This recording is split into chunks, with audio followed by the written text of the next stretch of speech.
There you go. Okay, Yeah, great. Hello, everybody. Welcome to the first ever episode of Porta Poddy, the portable podcast. There's a lot of alliteration in there. Peter Pepper picked it. No. Porta Poddy's portable. The portable. The portable podcast. The portable podcast. The portable podcast. That's D's instead of T's. It's a tongue twister. Porta Poddy, the portable podcast. Man, that feels good to say. It's more shtick than you can shake a stick at. My name is Ryan. This is my friend Alec, I'm very glad that you agreed to do this, dude, because I've been wanting to do a podcast for such a long time, man. Me too. Yeah, like it's crazy. Like thinking about the podcast format, like that medium. It's been around for easily over a decade. It's barely now starting to get good traction too, which is interesting. I'm seeing like all the big podcasts even still weren't big until recently. I mean, right. It's crazy how this is this format. It just blew up. It blew up. Yeah, it's weird. What's that guy from The Office? That guy who plays Dwight. Oh shit. His name was like something like Rainn Wilson. I thought it was something hippie like that. But he has one where he's like in the back of a van. I've never even listened to that. Yeah, Kevin, the guy back there. He introduced me to it. He has like a green screen on it in the back. Got the H3 podcast that blew up. Yeah, I listened to that. Joe Rogan, I saw his first episode. It like aired in like 2005 or something. Really? Wow. Yeah. I wasn't listening to any of that back then. Definitely one of the pioneers. But I heard Bill Burr was preceded him even. He preceded like a few people, and someone even preceded him. So it's like, man, this format has been around for like a long time. Yeah. So. I mean, but all that was kind of around when the internet in itself was kind of exploding, and then that led to just like this instant entertainment type of thing. And I think podcasts are kind of a different medium. I mean, it's kind of a recent thing that people are willing to listen to. Right. People talk for a long time, because before you had just like quick viral hits and stuff. I know. You have to. It requires a larger attention span. Which doing like the visual accompaniment here, we're technically like a vlog hybrid, but I wouldn't put vlog and podcast even with a visual component like in the same league. Like, but like vlogs, I mean, there's a ton of different kinds of genres and stuff, even of the podcasts. I mean, right. There's vlogs like seem like they can be anywhere from like been shot over like a 24-hour period to over a week, and they're just edited down. Yeah. And the personas are always really energetic and excited and hyper.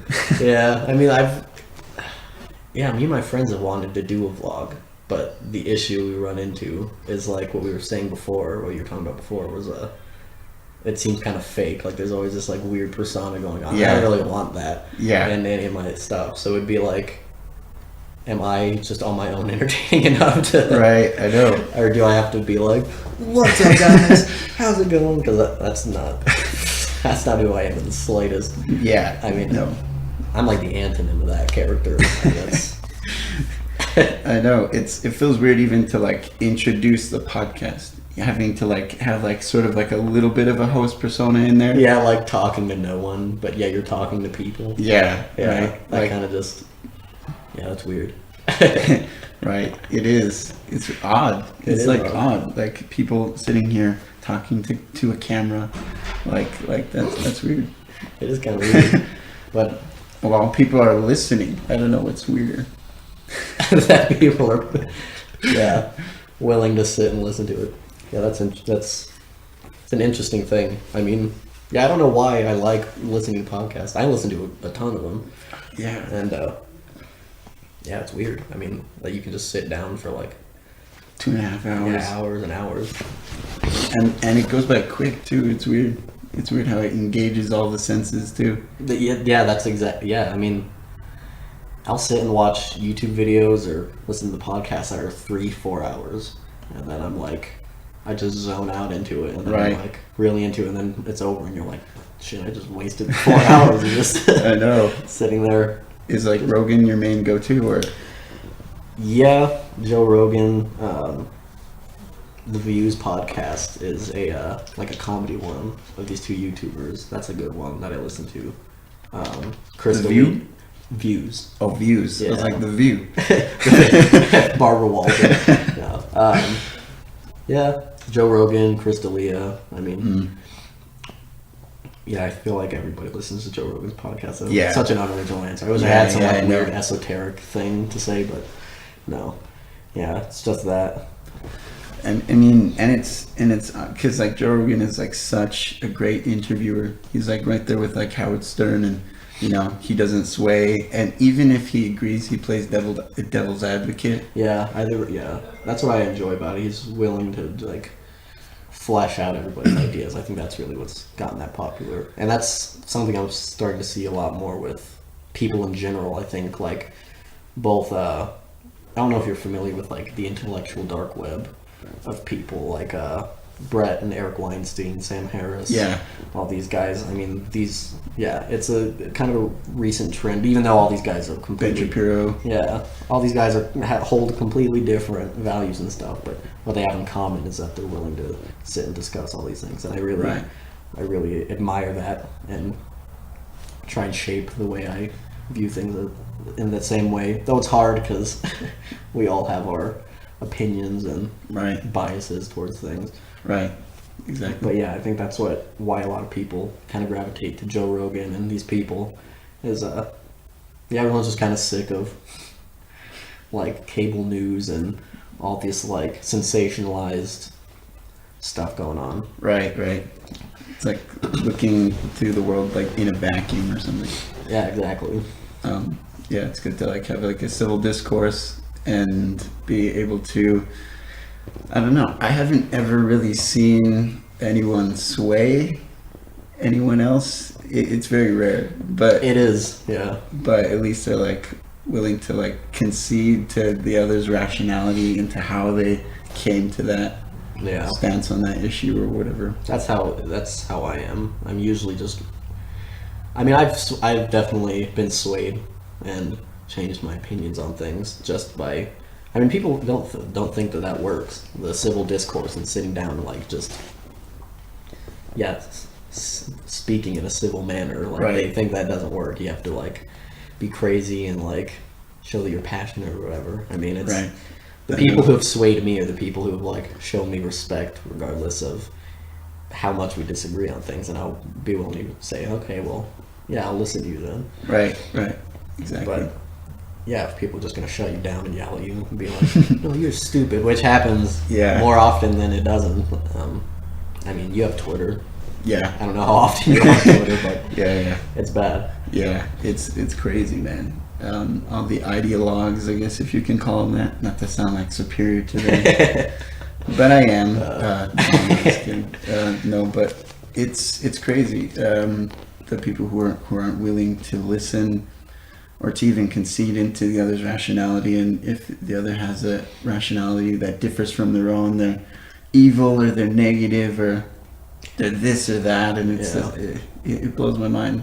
Like I tend to side nowadays. I tend to side with the Conservative Party because they just seem like the more philosophically sound. At least nowadays. That I know there are certain voices that aren't rational, but it was during the whole Kavanaugh thing where because I was tending to side more with the conservative view on their rationality of it, but then I heard Sam Harris's view of the whole situation, and it was the best argument. I listened to that too. That was like the best argument I've heard for the left as far as like the Kavanaugh issue, and it just made me think of how biased each side is. It really is. I mean, I tend to lean more right. I wouldn't say I'm Republican or I am conservative on certain things. But I mean, I used to be like super left, and I think that was because my mom's like really Republican, and so I was like trying to be like the edgy, superior intellect kid, actually, Mom, that sort of thing. Yeah.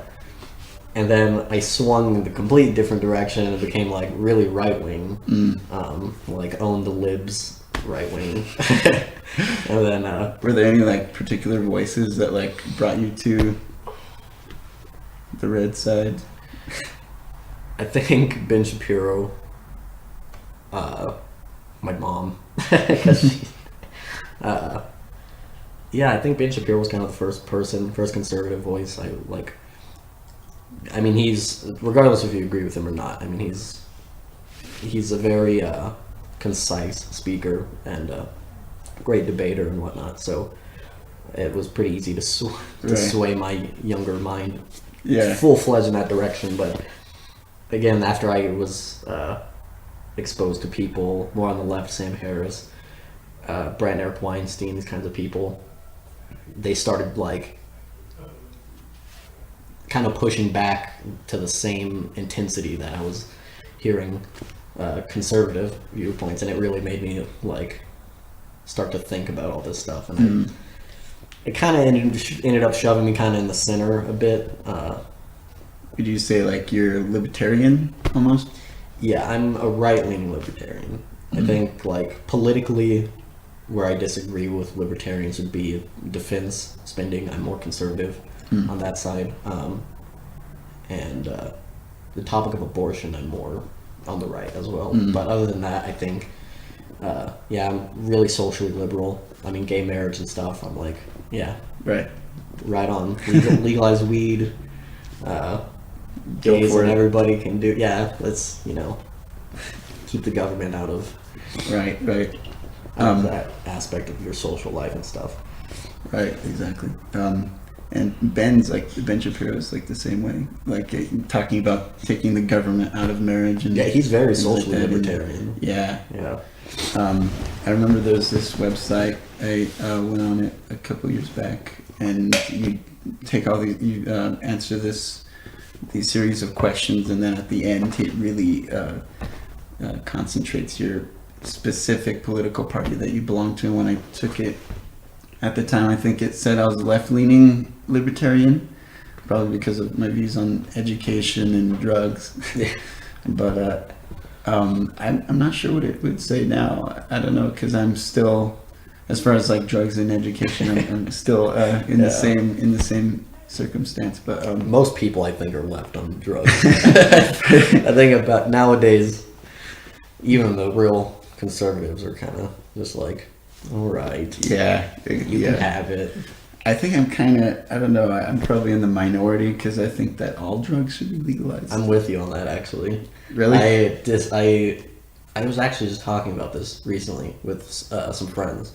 Yeah, I oppose the entire war on drugs, and my rationale for that is it's not the government's job to protect you from yourself. It's their job to protect other people from you, right? Or protect you from other people. So I mean, if someone wants to go, you know, twist off and out in the boondocks of wherever and overdose on heroin, whatever they're going to do, I mean, that's their choice. That's as unfortunate that is, that people will do that. Right. I mean, you can't combat all unfortunate circumstances, and to which people would argue, well, certain drugs would make you go commit crimes, which is a valid argument, though I would say once they actually do commit crimes, then they're you know, inhibiting other people's livelihoods and stuff. So that would be my argument for it, at least. I understand that, you know, if you want to, I mean, and it's not absolute either. That's the problem. I know people who take heroin and or crackheads who are sweet people. Like, I mean, they're like super chill. Sweet crackheads. Yeah, I mean, they exist. Yeah, they do. I know some. But yeah, I mean, if drugs make you go out and do something, I think you're probably pretty fucked to begin with. Yeah, I mean, I don't know if I'm allowed to curse or not. Go for it. Okay. Go for it. I do not care. This is a hobby project. I don't care if there's only one guy watching this. Yeah. Like, that's amazing. I just want to make sure that's all right, because I have a tendency of doing so. But yeah, I mean, yeah, I think that's about my view on it. So yeah, I agree with you. on that all drugs should be legal. I think you're probably the only person I know that would agree with me on that, actually, because that's why it's kind of, because I want to put a pin in that tangent. But like I reached out to you because like you're like a really opinionated person. So I've been told. But you're also like you base your opinions on evidence and fact and rationality. But That's then I right. also thought, well, even though he'd be willing to argue his point, I feel like we're pretty much in agreement with a lot of things. Yeah, I think this would be more just fleshing out our ideas and stuff. Yeah, I don't know what much we would be in opposition of, to be honest. Right. But there's so much in favor of legalizing all drugs than not, because as far as like one being accountable for their own actions and being free to exercise their free will, if you believe in that, there's also like 30 billion untaxed dollars going to cartels through Mexico and Cuba, and on top of that, they're diluting all these substances with these harsh chemicals, and just to gain a profit. Yeah. So it's like if we're able to regulate it, they'd at least get clean product. They'd get sterile needles. Hopefully we have a facility where people can take these drugs. Yeah. Yeah, I agree. I mean, the argument I hear a lot about legalizing marijuana is that though it will slow down the criminality of it, that, well, say like Mexico, anything there, I mean, even at this point, I don't think they're even sending very much marijuana over the border. I think they're kind of dipping their toe, the cartels and whatnot are kind of dipping their toes in other things. But the argument would be that they're throttling worse drugs once, you know, marijuana's legal and no one's going to buy it illegally. They'll say, okay, well, this is still illegal, so we'll start pushing all that. But I mean, they've been doing that forever. I mean, you can't really, it's not going to stop. And even if I read something recently, I don't know the specifics on this, but I read recently that they've started, I don't know if they started recently or they've been doing it for a little bit, but like tapping into gas lines and siphoning gas, and then they're selling that. Oh, wow. Like, yeah, they're, I mean, so even if you were to legalize all drugs or do whatever, they're going to find a way to make profit. So Yeah. They'll sell super cheap. So if anything, we should take advantage of taxing it and getting that money into the system and stuff. I mean, and not even to benefit off of others' addictions, because I would actually advocate to put the money back into helping those people. But and some people may say, well, if you want a facility where these people can do these drugs and do it in a safe fashion, where would the money come from? And I'm curious, like how much money would be allocated from incarcerating a lot of these people. Yeah. It would probably free up a lot, and free up a lot of jobs too for those specific facilities, because I don't know, there are certain drugs, and that would be mainly for the drugs that are common to cause harmful action, like we were talking about. But I mean, alcohol is one of those. Yeah, right. So, right, exactly. So yeah, the rationality behind it is really weird. It is very unsound. Like, on one hand, alcohol is legalized, but I would argue, and I do, that alcohol is worse than marijuana is. Yeah. I mean, I know the CDC has a breakdown of drug harmfulness by social impact, and on that, marijuana is number one, and I think alcohol is number two. But I think considering both social impact, addictiveness, harmfulness to your body, I mean, like physical, biological harm, alcohol's way worse, and that's readily available. I mean, I could drive down the road right now and, right. I mean, yeah, you could buy as much as you want, and it doesn't matter. Yeah, I mean, that's really weird. I mean, alcohol addiction is I think one of the worst addictions you can get. So I've heard it's worse than heroin addictions and all that. It's the hardest one to break and stuff, and yet marijuana is hardly addictive as a substance. It is addictive. Yeah. I mean, that's something I would like to clarify. I know a lot of people are like, it's harmless, man. You smoke all the time, it don't matter. But Right, yeah.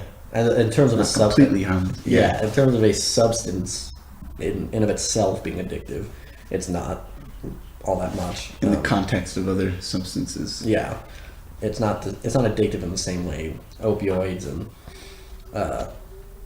alcohol and stuff are. I mean, to give a recent personal example, I had to take Percocet for my wisdom teeth that I just got pulled like a couple weeks ago, and really? that's a pretty addictive drug. I mean, they like really regulate that, and I didn't even take it when like on the schedule I was supposed to. So you're supposed to take one every 6 hours. I was doing one, and then 6 hours later doing Tylenol, and then if my pain got real bad, I would do one later.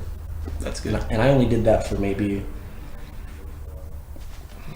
3 days or so, and I could even still feel myself like wanting to take Percocets. Like it was like I was like I had to like I wasn't addicted to it yet, but I was like feeling like that, like I want to be on it because it's like so it makes you feel so good. Yeah. I mean, and like how would you describe it? Just like really euphoric, or I mean the first it's really it's I didn't even have like the strong stuff. Mine was I think 5 milligrams of oxy mixed with like 325 milligrams of acetaminophen, that's like a pretty average dosage. And the first night I took it, I was just like laying in bed because I took it to go to bed, and I was just sitting there and like my whole body just felt warm and like my spine was tingling, and I was just like, wow, yeah, it feels good. I mean, it's like to all the viewers out there. Yeah, Percocet was amazing. Take all the no. It honestly, like I told my friend when I was talking about it, it kind of feels like when you're orgasming. Oh wow! It feels like that, like nonstop for like, which I'm not glorifying it. I'm just saying I'm saying that's why it's like so bad. But marijuana isn't like that. I mean, the reason people get addicted to marijuana is a completely different thing. They get addicted to that the same way people are addicted to caffeine, sugar. I mean, the people who are addicted to sex, it's the same thing. I mean, it's anything that's stimulating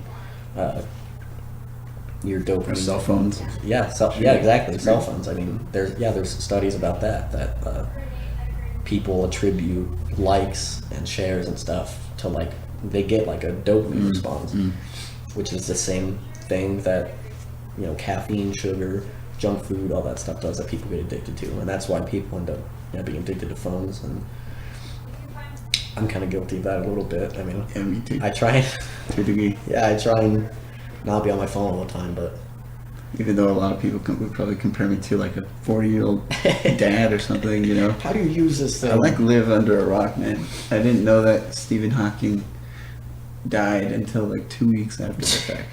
Like Stephen Hawking, like he still feels alive in my heart. Probably for that fact, because like he had been alive in my mind for 2 weeks. I brought him up organically in conversation, and like, oh, he's dead.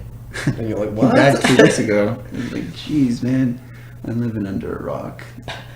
And I actually give credit to like Ben Shapiro and Steven Crowder and some of those guys for keeping me updated in what's going on in the world, because I was staying frequently updated from like the presidential campaigning, and I think that's where everyone kind of got involved. Probably about 6 months prior to the election, up until I don't know, maybe like 6 months ago, and it's just like this recycling of all the same stuff. So I just started getting sick of it. Yeah, it's like, what? There's a caravan. There's another sex predator in the news. It's like it started getting boring. I feel the exact same way with that. I mean, I was kind of interested in politics and stuff before this election, but not too much. Not depth. Yeah, but the same thing with everybody. I think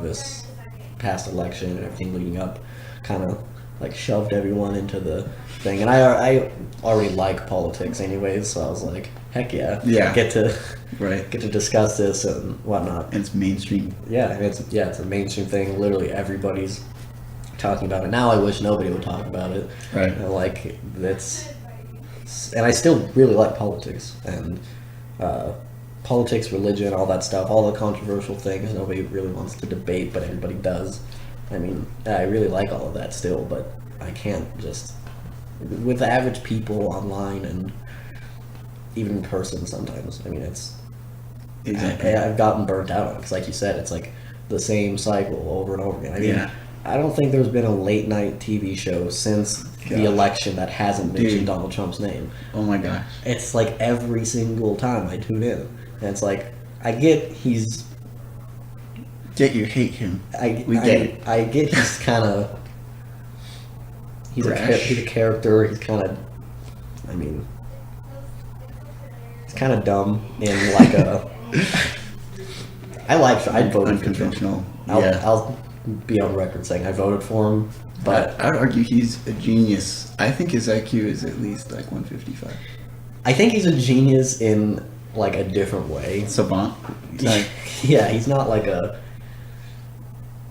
Like my mom always jokes, like she wishes he would just like stop talking sometimes, because I think he has a bad habit of just running his mouth, and he ends up saying stupid stuff or stuff that sounds kind of dumb, and I think that's where people end up like torching him. I think, overall, I think he's a pretty smart dude. I mean, he's successful and whatnot, but I mean, like I was saying, I mean, I get people don't like Trump and whatnot, but he doesn't need to be your main focus, your main priority all the time.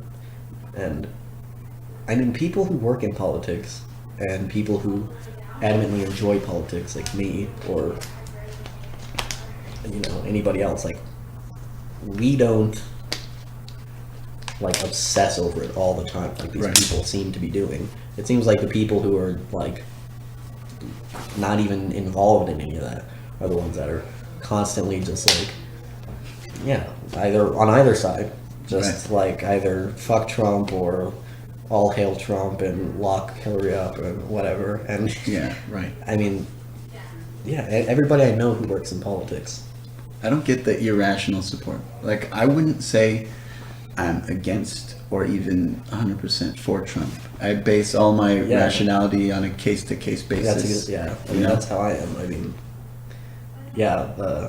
Ben Shapiro has that good Trump, bad Trump thing he does. I mean, that's how I feel about it. I'm like, if he's doing something bad and something stupid, which he does, if he says something dumb or makes a bad policy, I mean, I'm willing to say that it's idiotic.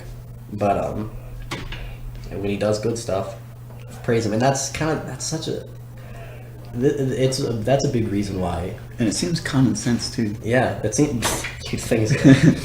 I mean, that's a big reason I can't even like discuss anything online with anyone, because I mean, this happens all the time where I'll voice my support for something he did, and then people will say like, oh, you're like a crazy right winger, like all this stuff, and then I'm like what are you talking about? Like, I was like, I bet you I can find more stuff we have in common than all the stuff you're gonna hate on me for. And there's times I've opposed things that he's done, and then I've had like conservative Twitter or whatever, these people come and be like, oh, libtard and all kinds of stuff, and I'm like, I voted for the dude, I'm not a libtard. You can't like everything he's doing. I know. Yeah, it seems like common sense. You don't have to like everything he does. And you can support him and not like everything he does. The people who are the like hardcore Trump supporters, you can call out when he does dumb stuff. Everybody does dumb things. I mean, and on the same token, people on the far left who hate him can kind of start acknowledging that not everything he's doing is awful. And I think that kind of weaves back into you saying that he's a genius. I think, in a sense, I think he is, in the sense that he's really exposed that idiotic bias for people. You know, because he's done things that historically in the past Democrats and left would support. Right. But once it comes out of his mouth and once he's doing it, they'll find a reason to not like it. Right. It's crazy, the hypocrisy that's going on, and it's just like this irrational hate. And before we go down that rabbit hole, I want to argue why I would say he's a genius before people start like, shadow banning you on Twitter. Yeah. That one guy out there. Yeah. We're gonna hook on Percocet and yeah, we're not on a good roll. We're trying convincing people to do drugs and we're rational. Pick and support Trump. Yeah. I mean, this is called the Porta Poddy, for crying out loud. Yeah. So take everything we're saying with a grain of salt. Yeah, exactly. We're just talking here. I'm 22 years old. I have no clue.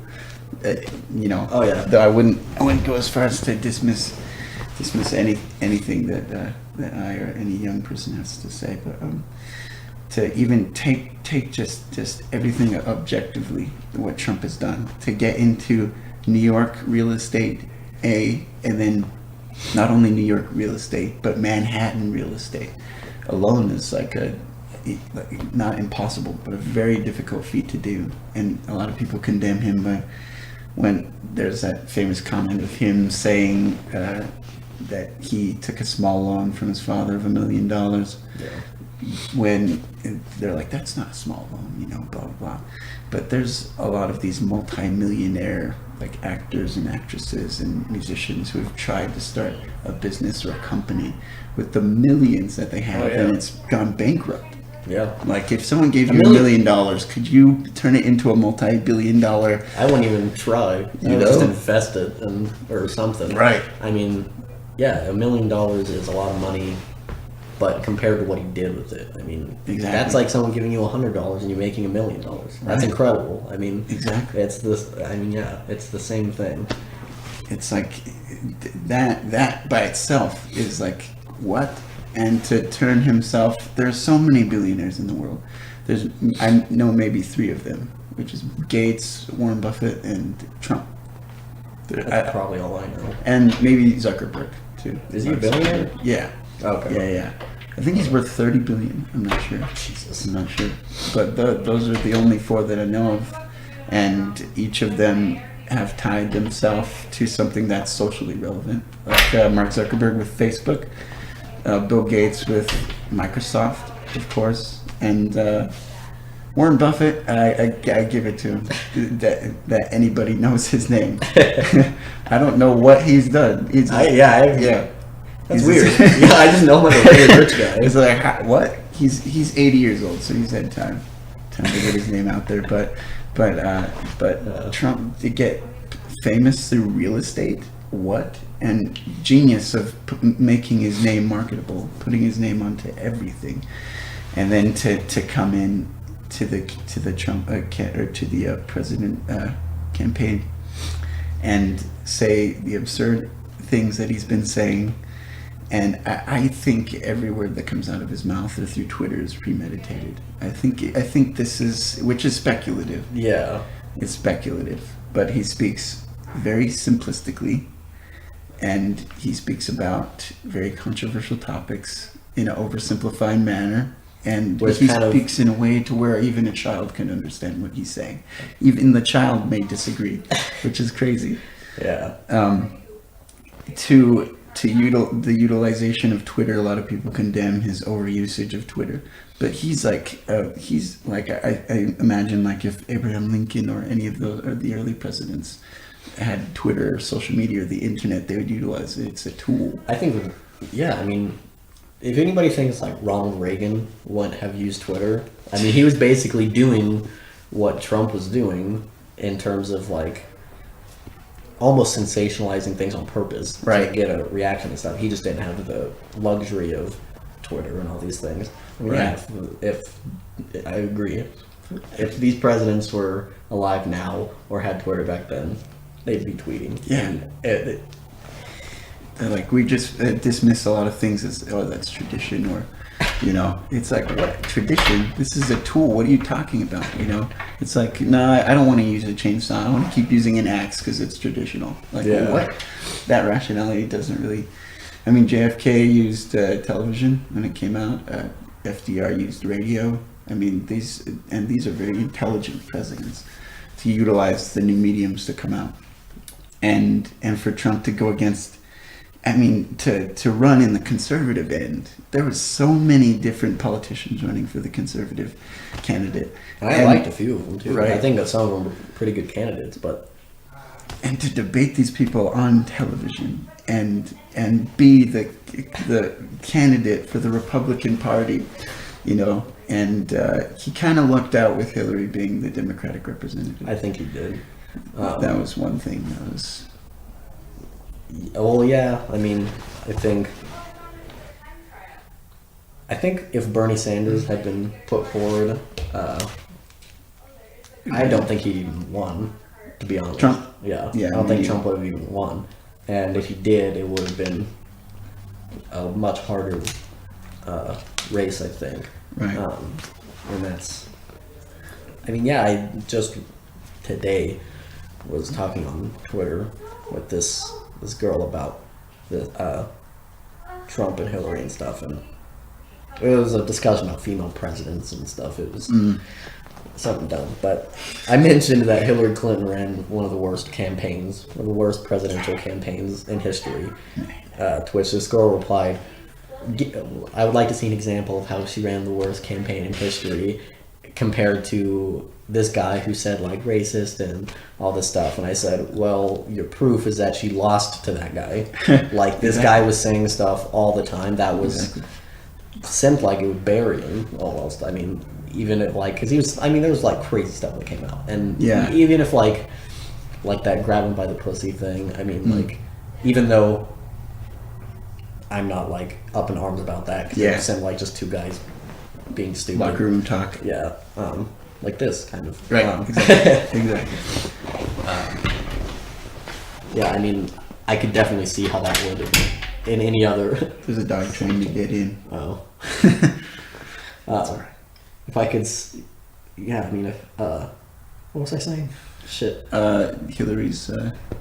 Yeah. I mean, he was. I could see how people would take the things he says and freak out about them. I mean, because he was saying some pretty weird, crazy stuff. Yeah. And Hillary Clinton was more qualified than he was politically. Yeah. She was much more qualified.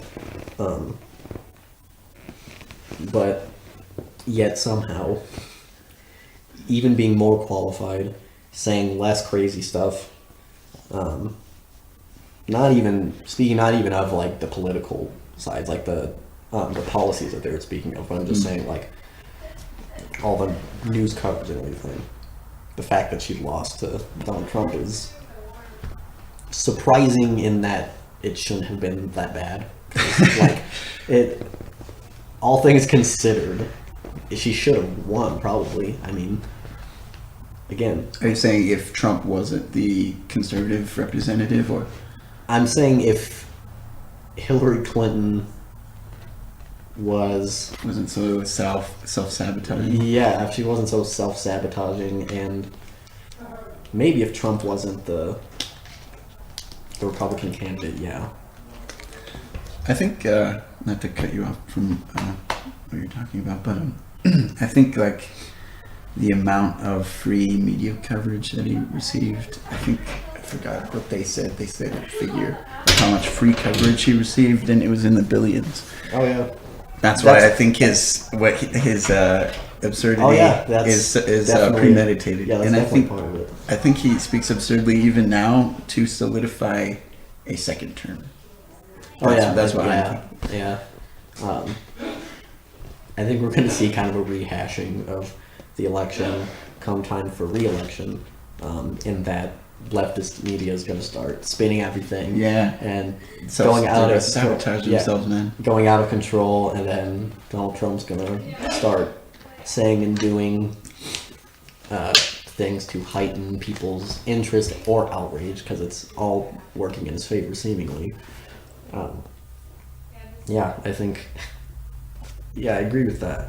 That it does seem purposeful that he's trying to stir things up so that people talk about Be it. relevant as possible.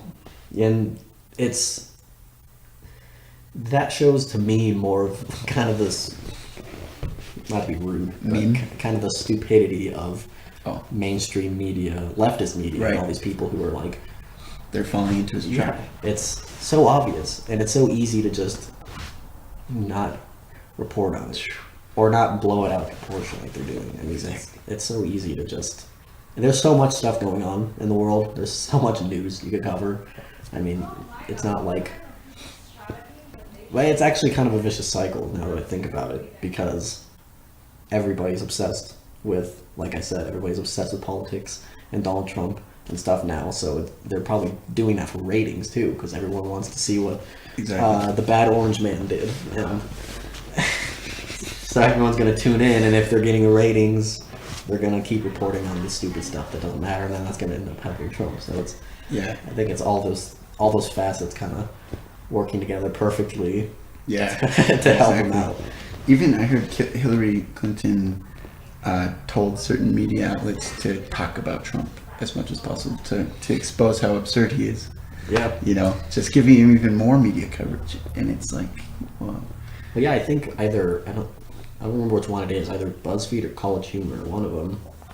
I believe Clinton's daughter, Chelsea Clinton, works with one of those companies and is like a higher up in those companies. Oh, really? So it's easy to see how they would be trying to help her out.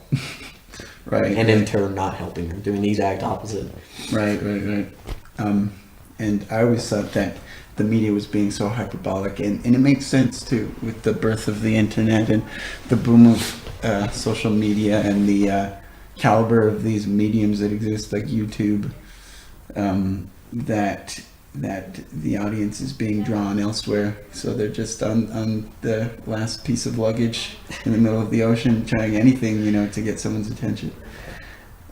So it's I don't condone it, but I do see why they're so absurd and why they spread all these falsities, and though I definitely don't condone it. Yeah. I would say if they wanted to conform, I would say they should have a more organic approach, a more. I mean, the thing is that the platform they're using now, like you're saying, with long form videos and discussions and stuff now being a thing with YouTube and all that, the platform they're given on TV is not even a good one to be doing that with anyways, because I mean, they could try to be more organic and flesh out ideas, but they have really limited time frames. They would never get anything done, it seems like. So it's kind of beating itself up in that respect. I mean, I like Tucker Carlson on Fox News. Yeah. I don't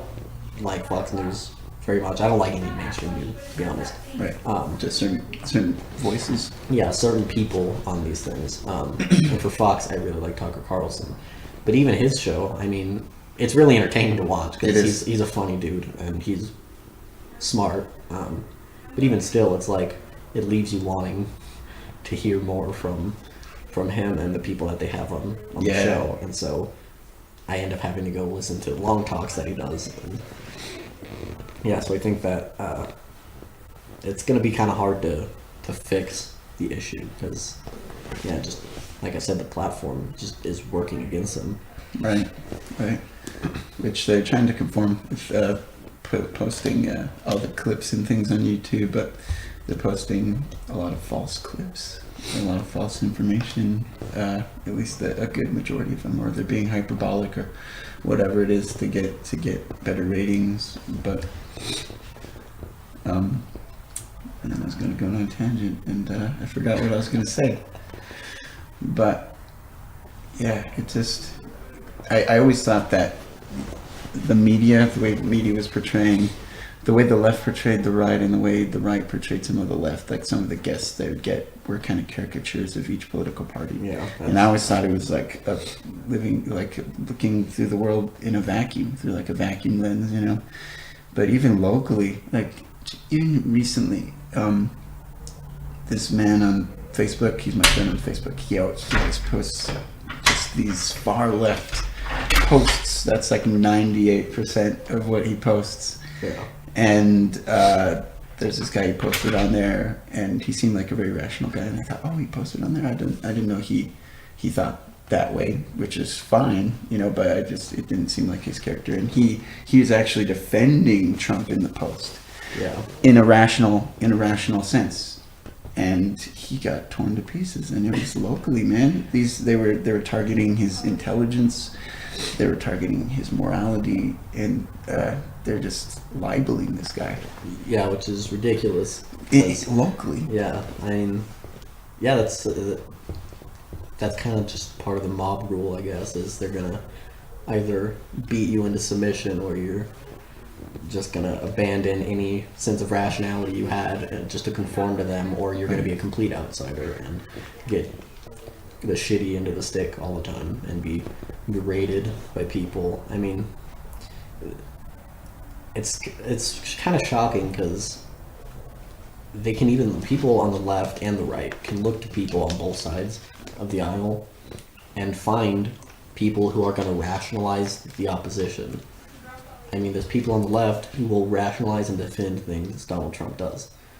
Public intellectuals, Sam Harris, people like that who are very left, but again, rational. They're intellectual, they're rational, they're willing to call things like they see them. I mean, they're in support of that thing, you know. And I mean, same for the other side. I mean, Ben Shapiro often will be in support of left ideas or things in that sort if they kind of coincide with his values and stuff. And that's kind of the more important thing, is to just, I think people need to stop worrying so much about their political identity and just take a second to think about what their values are personally, and then after that kind of look towards the political ideologies and see where they're kind of gonna sit into that. Because I think right now it's people just picking political sides, and that's why we're seeing such, like you said, like this guy being torn to pieces for something by his own side, because it's I mean it blew my mind. He even said he wasn't a Trump supporter, and that rationality is what gives people like Ben Shapiro or Joe Rogan the credibility. I think that's why they have such a huge audience, and it's growing. You know, it's like oh, these are rational individuals, and not to target the left. There's a lot of, but it seems like the left they stand for so much that they don't really stand for anything at all. That's such a good summary, and I would agree 100%. I always say that they need to really work out their principles and that's the good way to put it. They stand for so much that it's all eating itself, and they stand for nothing. That's really what it is. So many contradictory things too, and I wonder, like, do they even know what that is? You know, it's odd, because it's like America's a patriarchy, and yet they want to turn it into a monarchy. They don't want equality. You know, they just want the upper hand, and in their mind of having it be unequal, either by gender or by race. Yet they're for socialism, or they're for communism, and it's like, man, if you want to be treated unequally, that's the way to do it, right? Yeah. I mean, it's kind of the equal but unequal thing, really. It's like China, even just one example, they control, if you're able to have so many females as offspring, you know, control your reproductive. It's like those are your procreative, you know, freedoms. I mean, there was study done recently about, I can't remember the location where it was, but the society was, their government forced them to be as egalitarian as possible. So they tried to equal out everything gender-wise. And what you're seeing as a result is the opposite effect that wants to get it. Is the opposite. Yeah. He's like, let me. Yeah, what you're seeing is the opposite effect, where the more that the genders are forced to be equalized, the bigger gap you're seeing form between the two. And I mean, this is a study done by a left-leaning thing. The social sciences are all left-leaning. I think I heard Jordan Peterson talking about that. Yeah, yeah. And so it's, that, like I was saying, the equal but unequal type of thing. You're trying to, if you're forcing everything to be equalized, well, that's right. In turn sort of helping other people above different people. I mean, not to get too into controversy, but things like affirmative action and things like that. I mean, that's a good idea in theory, kind of, is helping lower. I mean, it's a fact that there's more black people living in poverty and in low income environments. So it's a good idea in the theory of, helping these people who need help.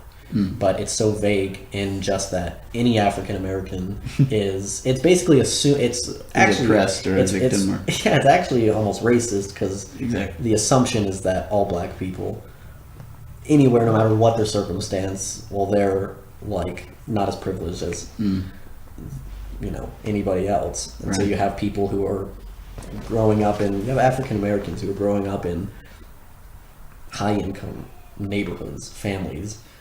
Their parents are together, they have good jobs and all that stuff, who are being allowed to test lower to get into college, getting scholarships based just off of that.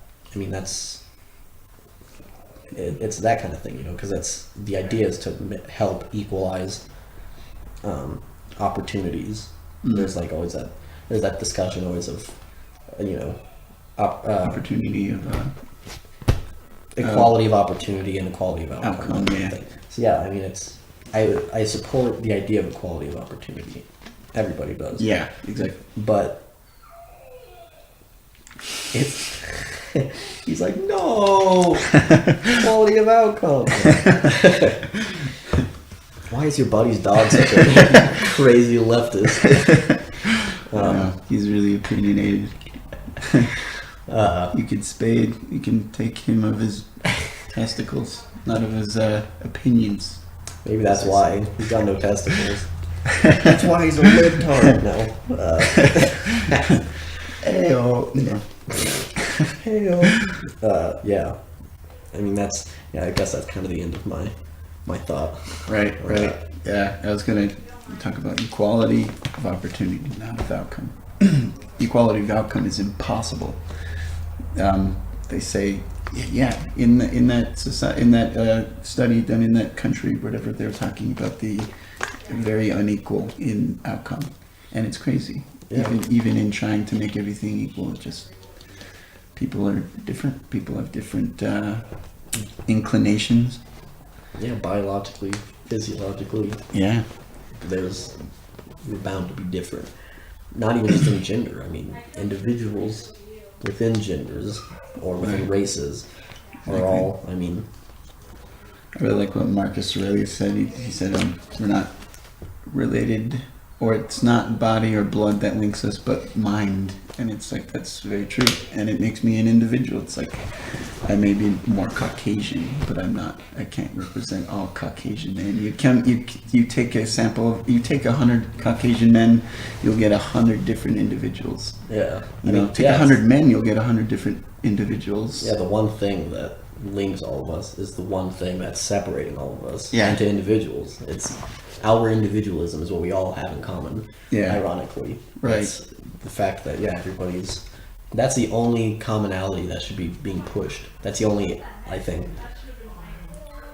equality of opportunity or outcome or whatever that's being pushed is the equality of our inherent inequality. You know, like if that makes any sense. I'm not sure. I think so. Yeah, I think so.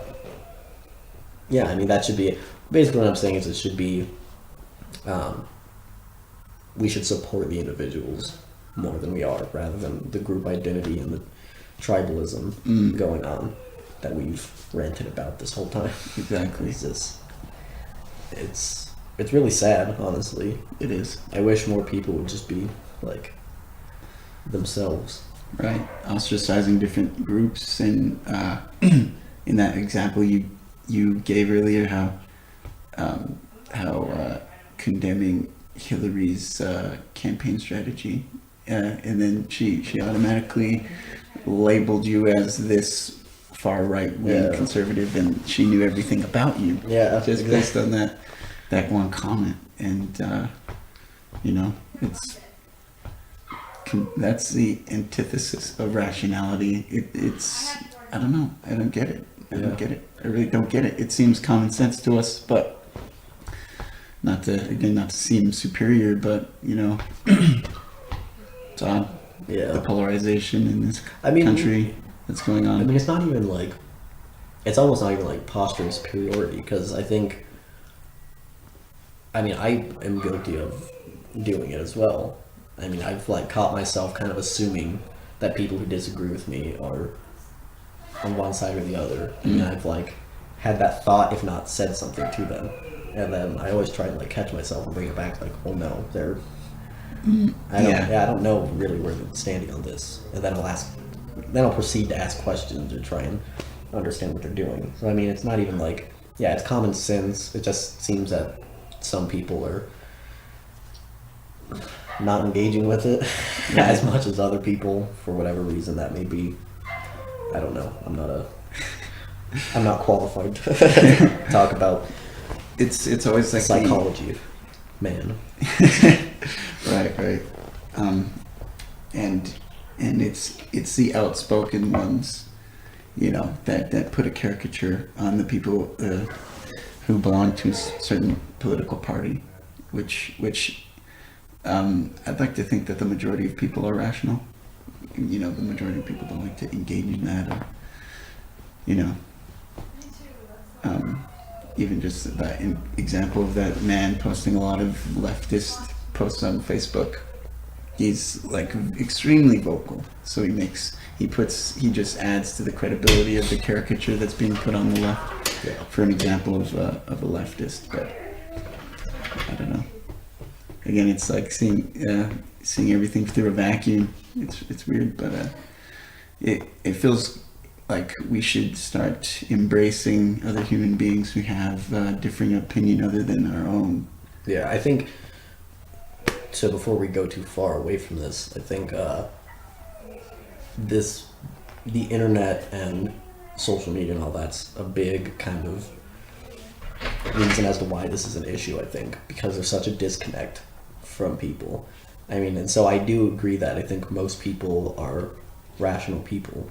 I think the vast majority of people are rational people, but it's really easy to be kind of irrational and kind of a dick if you don't have to see the person in real life or deal with them in real life, or reap any consequences for anything you say or do, or for being irrational. It's really like, I would be interested to know why that is, but I think that's really apparent. I'm sure everybody would agree that the disconnect of not being there is causing people to be kind of, just rude to other people, be irrational and things like that. I don't think anybody I've ever debated online who's been rude to me or any of that, I would doubt that they're actually rude people in person. I think if we were,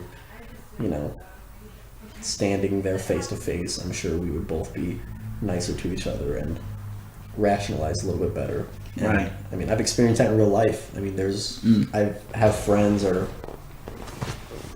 peers I know that I've like gotten into online about things, and then it's gotten kind of heated, and then when we meet in person, it's like, hey, about that, and then we sit down and have like a more relaxed conversation about it, because so I think that's a really big issue with that. It is really odd. Even just adding like an audible element to it. Like I've had like really hardcore disagreements and arguments through text, and then mid conversation, I call them or they call me, and it's just like the tail's tucked between the legs. Yeah, and you're like, yeah, it's like we weren't just talking just now. Yeah, the more the human experience starts to be like more human. Yeah. It's like the more, I guess, human you're being, because you're having to be nice and respectful to one another, because you get that disconnect of like, well, this isn't a person, this is just an account. It's just one of a bazillion people on this platform or whatever it is. It's completely different than speaking. Yeah, even just speaking on the phone, like you're saying. It's like, once you like hear the voice, add another element to it. Yeah. There's etiquette. Yeah. It's odd. It's really odd. And I even thought of like social media as like, imagine prior to the internet, if there's just this wall, this cave wall, and you wrote a post or something, you went away, you come back to it, and you notice someone wrote a comment to it, or you notice someone wrote a like on the cave wall. Yeah, that's like so absurd, like to even think of that.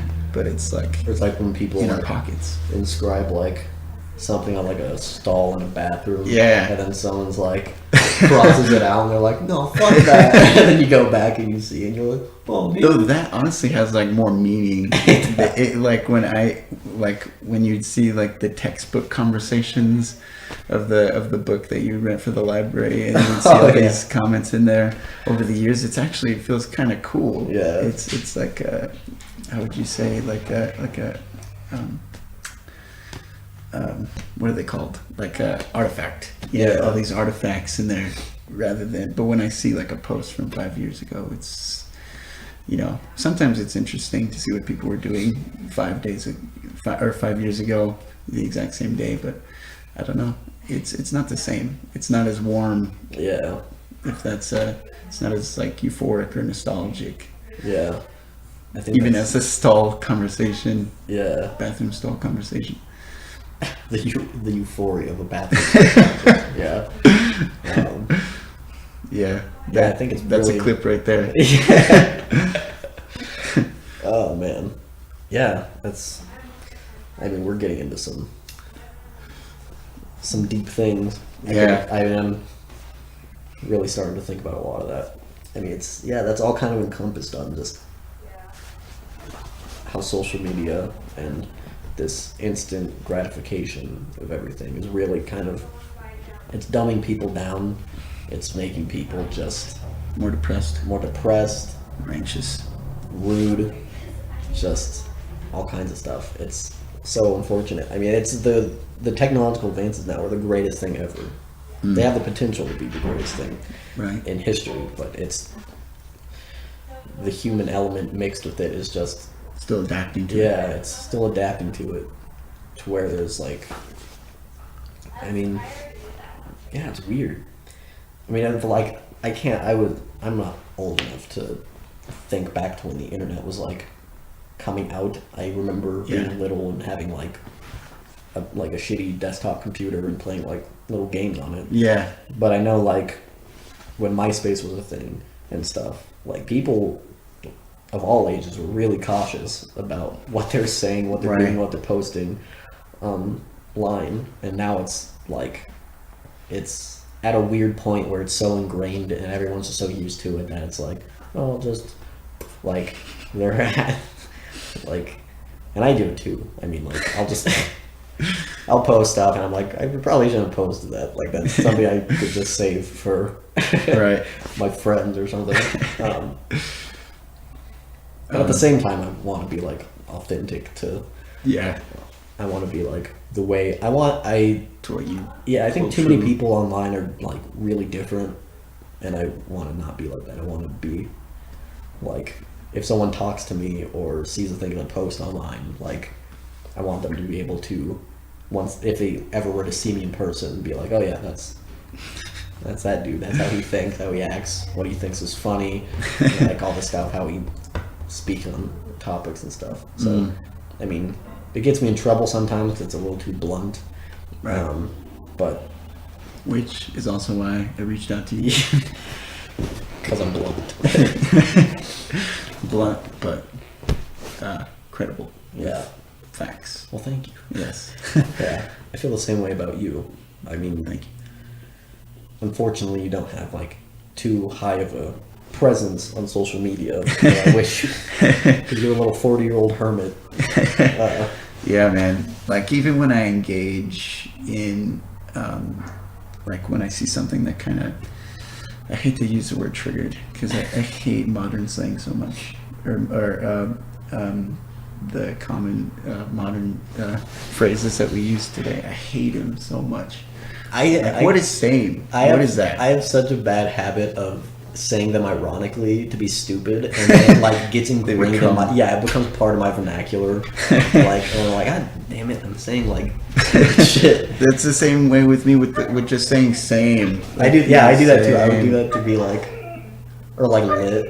I would say lit to be stupid, and now like if someone's like, hey, let's go do something, I'm like lit, and I'm still kind of doing it to be stupid, but it's like, I don't know. It becomes habitual. Yeah, it's ingrained. And or just like me when you see a funny meme, like that's me.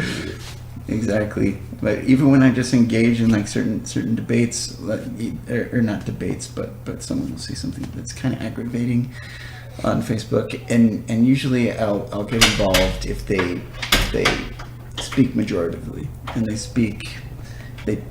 if they speak in a superior fashion to like a group of people, that usually kind of aggravates me. Yeah. You know, like they're below me. Yeah. I'll tend to involve myself, and even just putting a little post in there, it's like they're not going to change their view based on this post. I try to be cordial. I try to be rational. I try to be like, I can see how you think that, you know, and I don't think any better of myself because I share an opinion that differs from yours. You know, I try to be as peaceful as possible, but even just doing those little things, it's like, you know, people don't care. Yeah, especially in the comments. I tried engaging in a debate once in the YouTube comments. It was a big mistake. It's horrid. Yeah. So I threw myself into the lion's den, and I found myself getting aggravated about these people who I didn't know. Yeah. Never met them before in my life.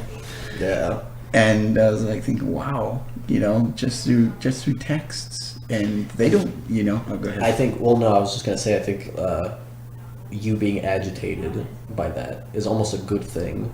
In that, I think what we were talking about with people being disconnected and being like irrational and rude and stuff. I think part of that is that they are so desensitized to people saying stuff that makes them mad all the time that they're like.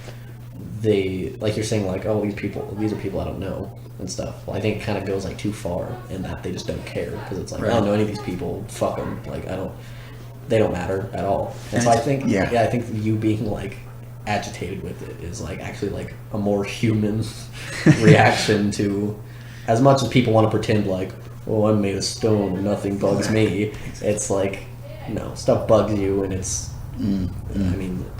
It gets back to what you were talking about not seeing them, not hearing them. It just gives them this courage, this confidence, and even this arrogance. You know, they don't care if they're being super insulting. Something you would say. That's another thing. Like the only time I see that outside of the internet and in social media is in traffic. You know, when someone cuts into your lane, you will tear them to shreds. And I think Louis C.K. has a joke on that. If like someone just bumped into me on the elevator, you know. Oh yeah. Oh shit. What was that bit? That bit's hilarious. I think he said like something like, said he's like gonna fucking kill him or something. He's like, can you imagine saying that to someone in person when they bump into? Yeah, it's exact. Right. Yeah, just right to their face, like. Fuck you. Yeah, that's like. Yeah, no, that's he just leaned into his lane. Yeah, and made me go like this. I think it's that because I think when I post online, I try to be cordial and I try to keep a consistency with my etiquette in real life. And I think I do. I hope I do. But I guess maybe that's the frustration. And I guess too, not to sound arrogant again, but in the specific debate, I felt like if it was in person, I felt like I would have had a better chance at either swaying the audience. But when you're in the comments of a biased group of people, you know, might as well be talking to a wall. Well, yeah, because people are kind of forced to listen to you more when you're in person. So yeah, or they can kind of just. I mean, Twitter's kind of a bad place to do that, anyways, because character limits and all that stuff. I can't really flesh out ideas or get into like the nuances of discussion when you're limited to 240 characters or something like that. Right. Yeah, I mean that's. Yeah, it's interesting. I don't really know where to go from there, to be honest. That's the interesting thing about Twitter too, like having to revise your statement and reword it, and it's kind of like a fun little challenge there to get everything into that character limit. It's like almost like songwriting. It's like, well, this is what I want to say, but I have to get the syllable count right to fit the melody or the beat. It's like that same kind of. Well, yeah. I remember seeing a thing from Tyler Joseph of 21 Pilots talking about like his music, and he said the reason that there's like rapping in it is like he's not trying to rap. He said that he like has so much to say in such like a small period of time that he ends up just smushing it all in and trying to like say it real fast, and he was saying that ends up kind of being like rapping, I guess. And so yeah, it's like that kind of thing. Like that's a good rationality too. Yeah. I like that excuse. Shit, I'm gonna start rapping. We have we have two tunes. One of them online that's more of like a rap-esque, but like a Red Hot Chili Peppers kind of rapping. Which one was Diddy that? Kong, I would say. Oh, okay. The I'm trying to Rainforest. think.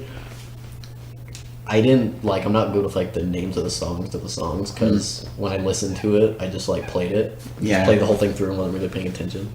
So I'll have to go back and try to memorize the songs. Yeah, that's the thing about Spotify. When you're listening on Spotify, you don't know the names of the tunes. They just come up in your playlist. Yeah, man. Like one of my goals, because I wanted to like keep my objectives for this podcast as few as possible. Yeah. Like the only goals I had for this was to be organic, was to be sincere, to not steer the conversation anywhere I wanted it to go. And especially since it's the first episode, I wanted to get into maybe more our consensus, our consensual views. I'm really curious what we differ on. But I haven't found anything yet. Yeah. Which is pretty cool. I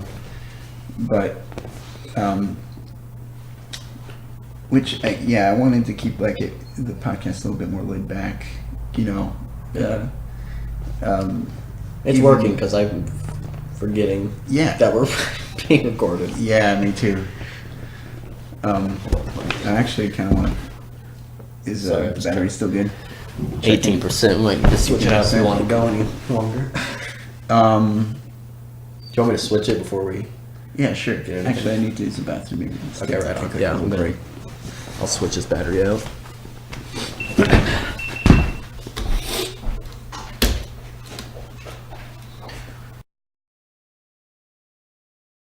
Okay. Pick up wherever. We can edit all this bullshit. Screw it, we can keep it in. Or just raw footage. I mean, now, just for a message for our sponsors. No, I wish we had sponsors. I know. This is all on the pretty penny of pretty much you. I should tape off all the logos on everything. What am I drinking? Who knows? Purified drinking Not water. until you sponsor me. Yeah. All on my penny. Oh shit, that's funny. Oh man, I was getting cold there. Throughout the, I was like, man, am I shivering? People think I'm like so nervous. It's like Rose, you go on and have lots of babies.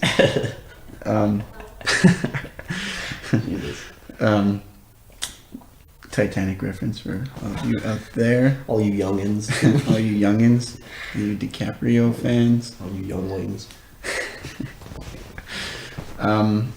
But yeah, I feel pretty good with this first episode. It feels like pretty laid back, pretty relaxed.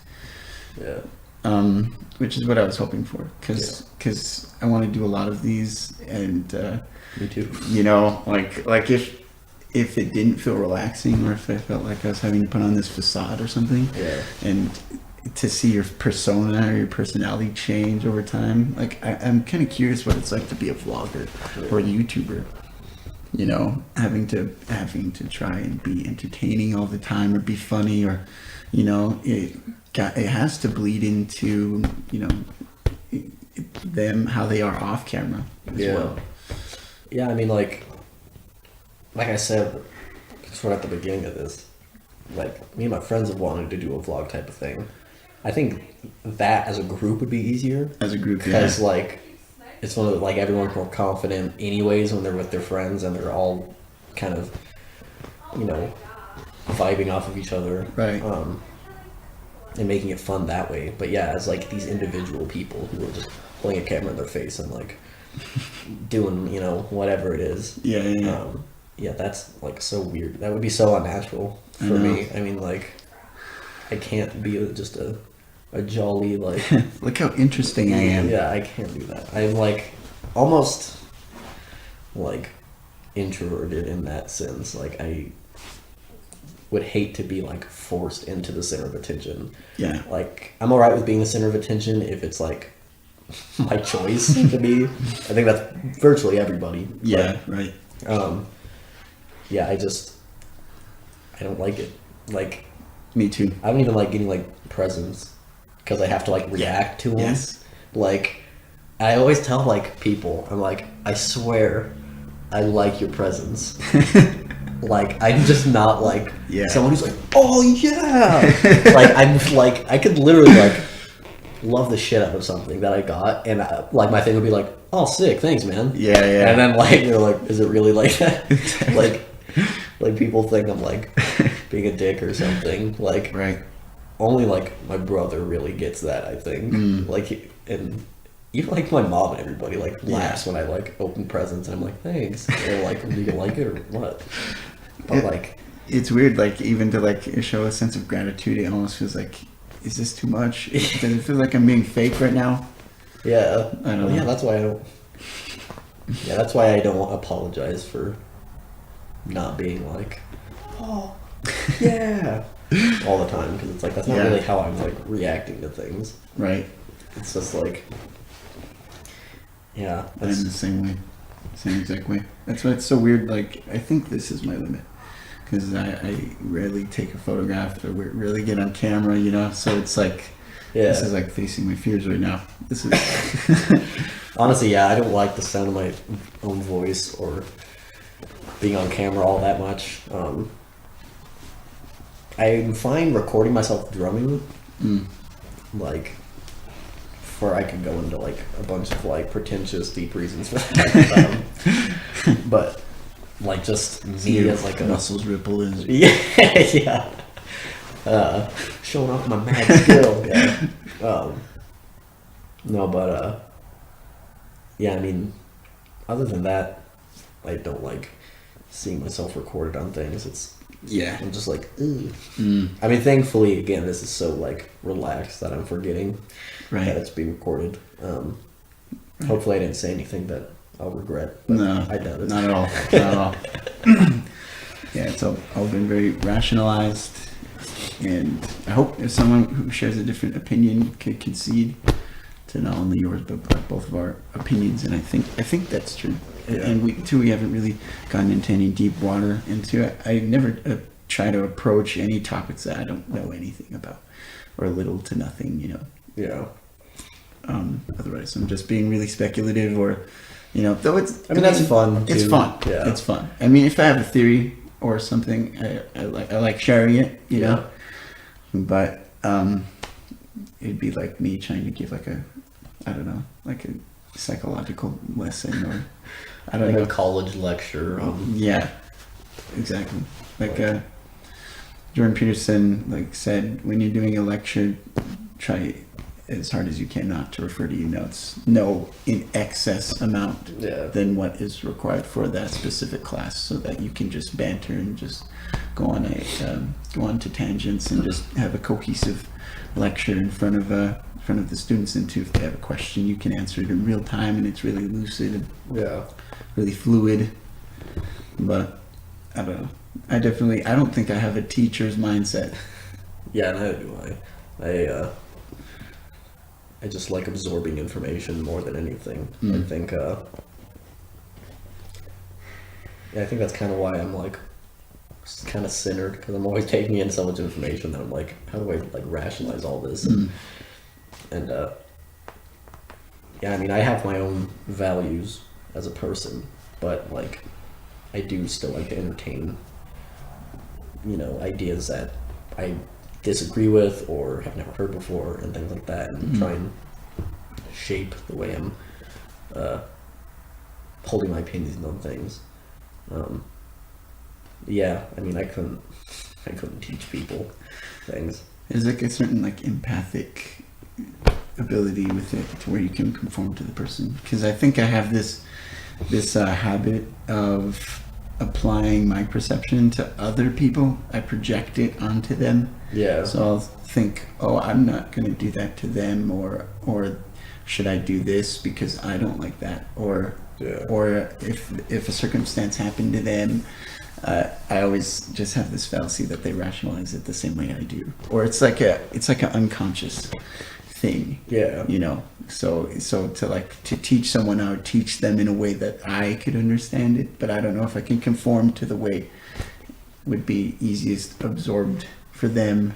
If that makes sense. I'm kind of the same way. I think when I'm discussing things with people, I try and avoid that by just clarifying, is this making sense, or where are you kind of disagreeing with this and stuff, because I really, I think most people are kind of guilty of that, not being able to step outside of the way they're viewing something and thinking that, this is how this person is going to rationalize it, because that's how I rationalize it. I mean, and it's kind of proof throughout this whole thing. I mean, we've been saying well, why are people thinking this way or doing this thing? It's exactly. Well, it's, I mean, who knows? Because we're kind of expecting people to rationalize it the same way we're rationalizing. The same way, Though it seems like concentrated rationality too. It's like I can't find any other perspective to look at it. I don't know. But I'm probably going to have that for the rest of my life. And even when I'm doing it, I realize I'm doing it, but it's I can't help it. I can't, It's weird. But I'm just glad I have empathy in general. Wasn't born a psychopath or a sociopath. So that's... throwing shade. So that's an accomplishment. But and we were even just talking before the podcast, while we're setting up all the equipment, to have as minimal a conversation as possible, just to save as much content for the podcast, which is definitely going to be, I imagine that's probably how the majority of podcasts go. I wonder what it's like. I bet you it's with the majority of the podcasts, it's... I mean, we could just rehash things we talked about too, which I'm cool doing. I'm alright with doing that too. I'll laugh. I'll pretend I didn't hear it before. Fucking fake ass. No, we can clarify that we already talked about it. So that's so that's why we're not laughing. God. Everyone thinks you're just disinterested. What an asshole. It feels weird. Usually when I get into the subject of politics, it usually leaves me feeling mentally drained, or emotionally drained. But I feel pretty comfortable. I hope that's not because we agree. Maybe. But I think there's... Katie, do not mess with the That cat's looking to play with the setup. Yeah, no, come here. Okay, yeah, yeah, I don't think it's because we agree. I think that's, Maybe demeanor, Yeah. the vibes. yeah. It's a vibes thing. Yeah, I mean, I'm comfortable. I think I don't ever get mentally drained from this kind of stuff. I find it really interesting, and I like talking to people about this kind of stuff. It is emotionally draining sometimes, depending on, especially when you disagree with someone, because it's like, Yeah. I don't know, you have to kind of disconnect emotionally from it almost. And Yeah. that's kind of why it's draining. Yeah, no, I think it is emotionally draining, though I like talking about this, and I do prefer talking to people I disagree with on things. Maybe it's a narcissistic reasoning that I want to share my opinion with I think it's good. people. It might be that I value my opinion too much or something, and I want to like give it to everybody. I think it almost like solidifies your own opinion, or Yeah. offering another perspective, and then you have to argue your way out of it. Yeah, that's it. Yeah, I mean that's the thing. It's like exercising your opinion, basically. If you're throwing it into the heat of debate with people who are, very passionate and also intelligible and well coursed on the subjects, it really kind of forces you to either change the way you're thinking or solidify the way you're thinking in such a way that you're like, well, and that takes losing debates too. I mean, I've been in debates with people where I've gone out thinking like, man, they gave me a lot of stuff to think about and look up, and then I've taken the time to go like look into all that stuff. I'm like, think like in the well, for future reference, I can have this response. Yeah, exactly. It's like I can build responses for when I'm winning the argument in my shower or something. When you're replaying, Yeah, in your you're head. like, oh, yeah. Man, I hate those. Yeah. I have certain go-tos of memories in my life, I do too. and I just keep restructuring my stance or my argument. Where you're like the coolest, smartest son of a bitch on the block. Yeah. Yeah. And I probably, I let him go. Thankfully, finally, there's a few that I held on to for years, where I just like late at night, and it just comes up in your head, and you just. I still have it. I lay awake thinking about stuff I did in like the 5th grade. And, like, why do I care? I was like, this means nothing now. It seems like, man, there has to be a show like that, like Malcolm in the Middle or something, where a character did that, and they're like, you drove all the way over here. Yeah, Francis, you drove all the way over here to argue with me about that, or, but Yeah, I had time to think about it. is there anything that you have a certain stance on, but you're unsure if it's true, or if you think it's true, or if it's actually true, or if it's false, but you're just really good at arguing your point to make it seem credible? Or do you think that Shit, that just exposed the hell out of me. I think that's everything, I think. I don't know if I'm objectively true about any of it, or if I'm just really convincing to myself. it's to a degree, if it's arguable, there has to be like a lot of truth to it, or at least some truth to I it? think, I don't know. I have views on some topics that I have a hard time rationalizing, I think. Just trying to think of some of those, maybe. Huh. Damn. Yeah, it's weird. Like I'll probably think of it afterwards. Yeah. Like there's some things that's like I hear two viewpoints, and I'm just like right in the middle. I And think I'm just like, what do I think? the argument of freedom, I think, well, this might extend into other facets of like individual freedom. I think the discussions of one person's individual freedoms impeding on another's, I have a lot of kind of back and forth on a lot of that stuff. To take sort of recent-ish and a topic everybody probably knows about by now, like that whole Christian bakers baking cakes for gay weddings thing. Yeah. Yeah, like things like I have a hard time rationalizing either side to a real solid point of view. Right. I think, there's the idea that, and we're just, Yeah, I'm just going to run as with example. Yeah, I'm just going to run with this as an example, but this again could extend to a lot of things. I think clearly gay people, all people, have a right to equal service, but there's kind of this weird thing that, and I mean, there are people who don't believe in free business rights, which, I mean, if you hold that position, whatever. But I believe in free business rights, the freedom of businesses. I mean, they do technically should have the right to refuse service to anybody for any reason, but then how do you kind of how do you rationalize that with the idea of separating it from being like a hate crime or something? Right. Because there's I don't know. I mean, like, I don't think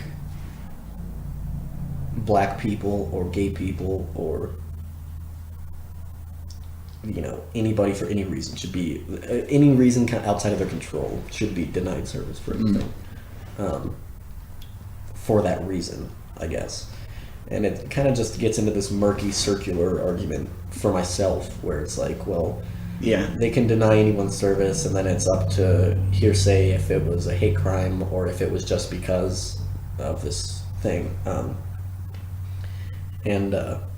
With that like Baker thing going, it's like, well, he has a freedom of religion, and he has free business rights, but someone's freedom of religion and their rights as a business shouldn't impede on somebody else's freedom of being the way they are. And there's a whole lot of aspects to this that are weird. Running low. What? Running low. No, I think it was just doing something with my phone, messing up. There's a lot of different arguments on that, and that again extends to any argument of like your freedom versus mine. It's hard to say. It's like that should be like governmentally imposed, like you have to serve him, or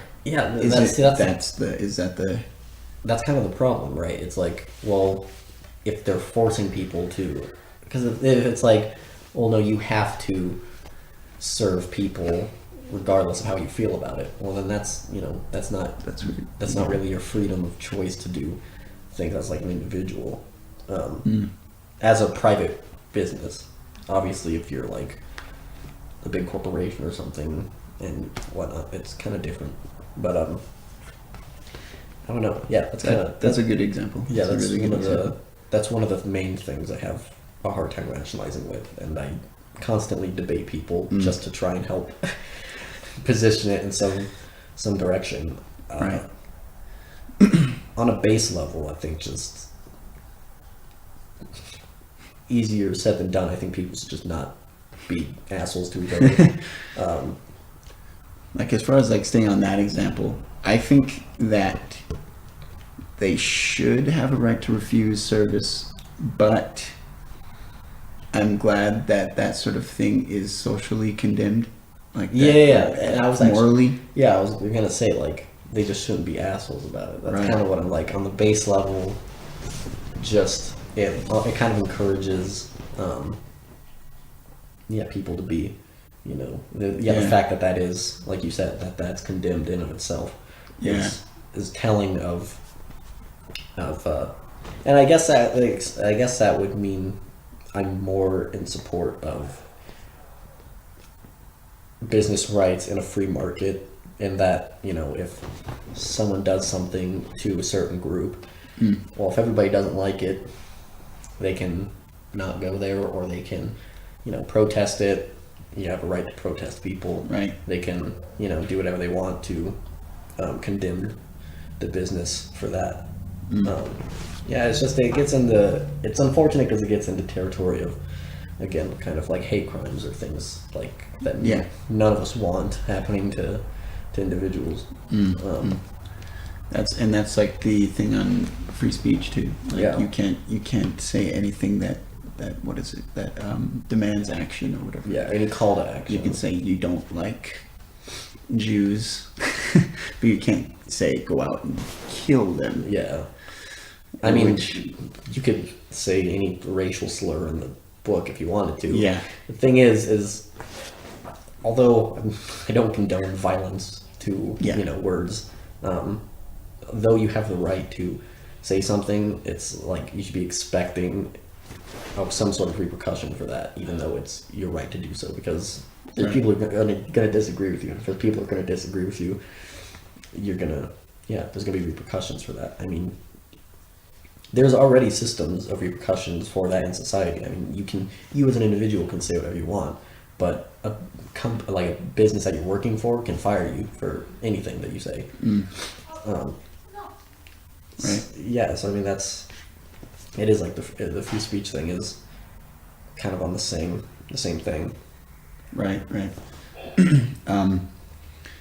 Like as far as like like a governmental imposition or whatever, implementing that into law, or like putting parameters on speech, no, but putting like a social condemnment on certain taboo subjects. Yeah. Or at least as far as morally, if they're objective. Yeah. If they're objectively incorrect or whatever. Which is weird to say objective morality, because morality is subjective within itself. Like you can't weigh it, you can argue it. Oh man, this is I don't even think I'm going to talk about that, but I mean, I don't know if this is there almost is, I think, an objective morality in that there's something inexplicable about what we would deem as immoral. You know what I mean? Like, if you could imagine the worst possible existence for anybody, like imagine to entertain a religious idea, like imagine a hell where it's hell for everybody. I mean, I think that would be objectively bad and objectively immoral, right? If it's something that, under whatever circumstance, every single person who's there is suffering.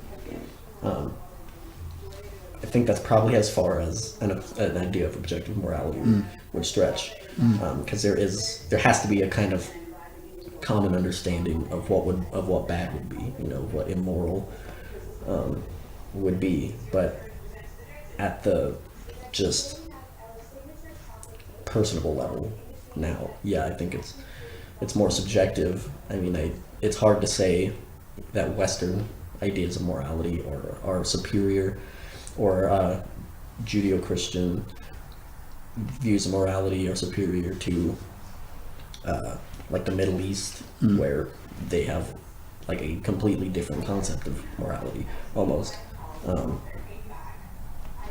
And different religions have different stances of morality. I think that's a really interesting topic. Hopefully we can talk more about that. Because that's, I know thinking about talking about it, but I know if we go down the that's in depth. Yeah, if we go down the rabbit hole, which I identify as Christian, but I don't see like a moral superiority. I think I'm in the minority of Christians, because it's kind of like have like a hybrid view, which would be interesting to talk about for the next podcast. Well, I want to know what you mean by hybrid view, though. Like I believe in God, heaven, and hell. I don't believe that heaven and hell are geographical places, and I don't believe God is a man in the sky. So it's more of like probably more brutal in my view of God. Okay.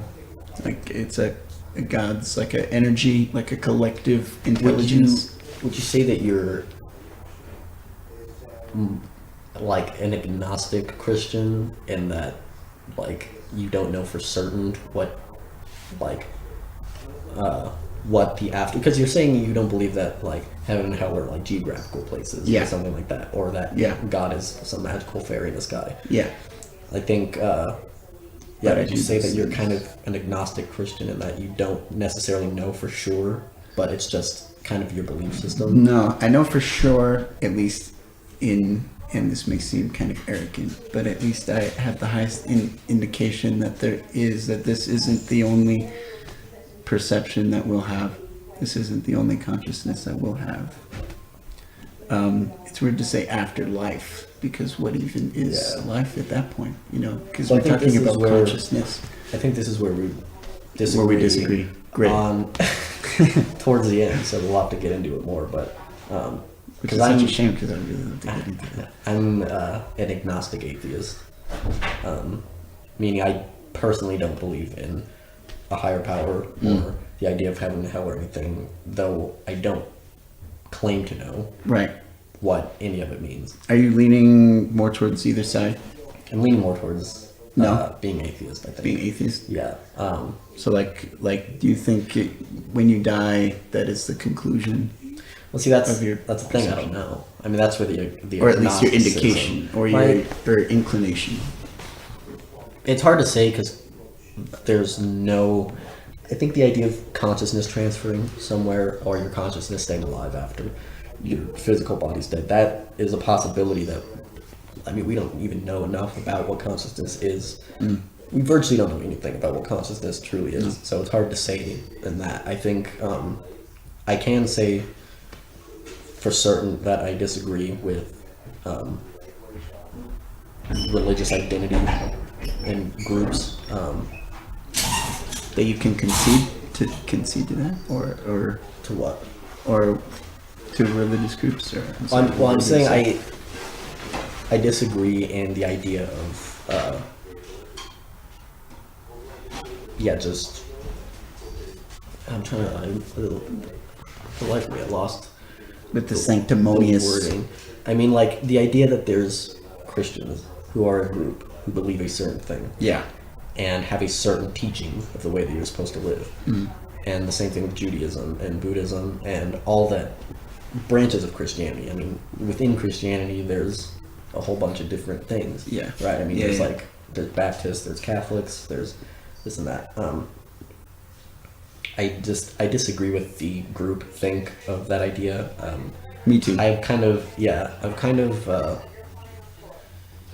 even if I were to believe in God, I wouldn't even identify really with Yeah. any religion, organized religion is what I'm saying, trying to say. I grew up going to church because of my mom. She's very religious. And I don't like the idea of one group thinking like this is the way you're supposed to live for sure, based on, and again, can't get into it, but like based on just a book that I believe to have a lot of hypocritical statements, there's a lot of vagueness, a lot of inaccuracies. I have my own just issues and convictions with the Bible and religion in general. As far as what happens after we die, I don't know. That's where I'm agnostic. I don't know. I don't think I'll ever know until it happens. Until the end. Yeah. I think that's kind of where we would disagree. Or we may even agree, but we call it's like two sides of the same coin almost. Yeah. It might be. At least because like as far, I don't know if I would say I'm religious, because then it's almost like serving the religion. Yeah. But I would rather say, than I don't know. I would say, well, I mean, atheism is a religion. Yeah. That's the thing. Like, within religions, you're either agnostic or gnostic, and that has to do with knowing. Religion has to do with, like, your belief. And so my belief would be that I don't think there's a God or a heaven and hell, really. though it is still like a belief based in rationality and theory. Well, I think it's rational. I mean, I could argue why I don't believe in heaven, hell, and God, and all that. I could argue that for forever. And probably be no closer to the answer than any of us. And I would love to get into this conversation because it's really, really interesting. It's one of my favorite things to talk about. Yeah. But, same. I really like the discussion of religion.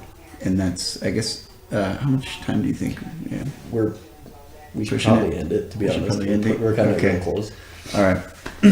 So that's how we should. Oh wait, I don't even want to have an objective for the next podcast. I kind of just wanted to just happen, manifest itself. But I would really like to start off with religion for the next one. Yeah. Or not even. I guess both religion and existential. I mean, we can make philosophies and for sure. Even if we have a topic, it's still gonna. Yeah. We're still gonna come up. Yeah. So we're gonna go off tangents. Yeah, for sure. All right, thank you. One guy who's gonna go out and buy some Percocet after this for viewing this. Thank you to Alec to bringing in all this equipment so that we can have our first podcast. And thanks for offering. Yeah, for sure. Me to do it because I could have asked a ton of people. Yeah, definitely, man. Definitely. It's hard to find somebody who you can not only get into a conversation like that, but that one who will hold their ground in their stance. Yeah. So yeah, this has been really great, really relaxing. Links down below probably. I'm in a band, Metal Lake, so probably have a link to our website and places you can find our music. Yes, shameless plug that shit. It's awesome. Listen to it. What else? I guess some social media accounts. Anything you want to plug down there? Any social media? Any Twitter? Twitter at Quasimoto _ QUASIMOTTO _. There you go. Yeah. And if you didn't listen, there's a link down below. Yeah. And there's also a link to his cologne line. And beautiful shirtless pic of him on the front cover of the website. But, yeah, you can click on these things or not do whatever you want to do. We don't really care. Yeah. We're just in it for the money and bitches. Exactly.